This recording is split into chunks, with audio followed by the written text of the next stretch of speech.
Good morning India. दोस्तों नमस्कार। दोस्तों हमारे चैनल की कहानियाँ रोज़ाना सुनते रहने के लिए आप हमारे चैनल को सब्सक्राइब कर सकते हैं। इस वीडियो के पसंद आने पर आप इस वीडियो को लाइक जरूर कर सकते हैं। चलिए अब इस प्यारी सी कहानी को शुरू करते हैं। और हाँ, इस कहानी को सुनते वक्त आप ईयरफोन या फिर हेडफोन का उपयोग ज़रूर करें। इससे इस कहानी की ऑडियो आपको पसंद आएगी। चलिए अब इस कहानी को शुरू करते हैं। मैं रोहित हूँ। इस वक्त मैं बम्बई मीरा रोड ईस्ट में रहता हूँ और ये बात मेरी ज़िंदगी की एक सच्ची दास्तान है जो मैं आप लोगों से शेयर करना चाहता हूँ। मेरे परिवार में एक बड़े भाई, 2 छोटी बहनें, मम्मी रहती हैं। पापा की बचपन में कार एक्सीडेंट से मृत्यु हो गई है। ये बात तब की है जब मैं दिल्ली में रहता था। मेरी एक दूर की रिश्तेदार हरियाणा के शहर रोहतक में रहती थी और मेरे भाई कज़न बम्बई में एक प्राइवेट कंपनी में जॉब करता था। उन दिनों मैं दिल्ली की एक एड एजेंसी में जॉब करता था और मेरा ऑफिस बारंगखंडा रोड कनाट प्लेस में था। वैसे तो दिल्ली में गोविंदपुर में ही रहता, लेकिन उन दोनों पैसों की वजह से मुझे गोविंदपुर में वाला कमरा खाली करना पड़ा। अब मुझे रोहतक से डेली अप डाउन करना पड़ता।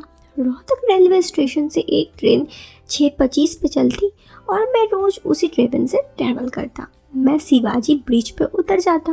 वहाँ से मेरे ऑफिस चंद कदमों की दूरी पर था। ये 2 अक्टूबर की बात है। हल्की सर्दी का दिन था।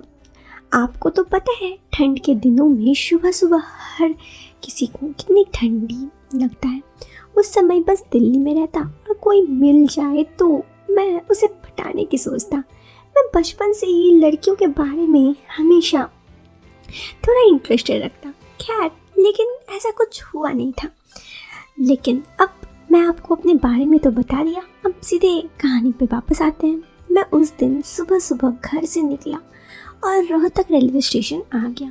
दोस्तों, पिछली रात बारिश हुई थी और बड़ी ठंड थी और धुंध ही धुंध बहुत ज़्यादा था। ट्रेन अपनी राइट टाइम पर आई और मैं अपनी पसंदीदा विंडो सीट पे जाकर बैठ गया। मेरे सामने वाली सीट खाली थी। दिल कर रहा था कि कोई तो आए और बैठे। ये सोचते सोचते मैं ट्रेन सफ़र कर रहा था। उस दिन ट्रेन लगभग खाली थी। 2-4 लोग ही थे जो मेरी ही सीट के बहुत दूर बैठे थे। ट्रेन में अंधेरा भी बहुत था। मेरे आसपास की सीट सब खाली थी। तभी एक 30-35 साल की औरत आई और सामने वाली सीट पे बैठ गई। मैं अपने दोनों पैर सामने वाली सीट पे रखा हुआ था तो वो एकदम मैं डर गया थोड़ा। मुझे लगा कि ये गलती से शायद हुआ, वो गुस्सा हो जाएगी, इसलिए मैंने अपने पैर नीचे रख दिए। दोस्तों, वो उसका रंग काला था। उसने हरे रंग का सूट सलवार पहना था, गले में हरा दुपट्टा, हाथ में हरी चूड़ियाँ। वो एक शादीशुदा लड़की थी, बहुत खूबसूरत थी, लेकिन थोड़ी काली, थोड़ी मोटी भी थी। आप समझ सकते हैं। उसे बात करने की हिम्मत नहीं हो रही थी। थोड़ी देर बाद उसने खुद ही बात छेड़ी। आज ट्रेन इतनी खाली खाली क्यों है? मेरे मन खुश हो गया। मैंने कहा पता नहीं। वो बोली अच्छा है, आज 2 अक्टूबर है, सरकारी छुट्टी है, शायद इसलिए। हाँ शायद। अब मेरी हिम्मत बढ़ने लगी। मैं थोड़ा सा खुश हो गया। मेरी बात करते करते उसकी तरफ देख रहा था। वो मेरी तरफ देख रही थी। 1-2 बार डर था कि कहीं वो कुछ कह ना दे। वो इधर उधर की बातें करने लगी। मैं बहुत खुश हुआ कि चलो इसको अच्छा लग रहा है, अच्छा इंसान है। अब मैं उससे इधर उधर की बातें करने लगा। शायद वो भी मुझसे बातें करने में अच्छी लग रही थी उसे भी। तभी ट्रेन की सीटी बजी और ट्रेन चल दिया। आपका नाम क्या है? वो निशा। और आपका? मैं रोहित। निशा। ओके, आप क्या करते हैं? मैंने बताया तो वो बोली आज 2 अक्टूबर को भी छुट्टी नहीं है। मैंने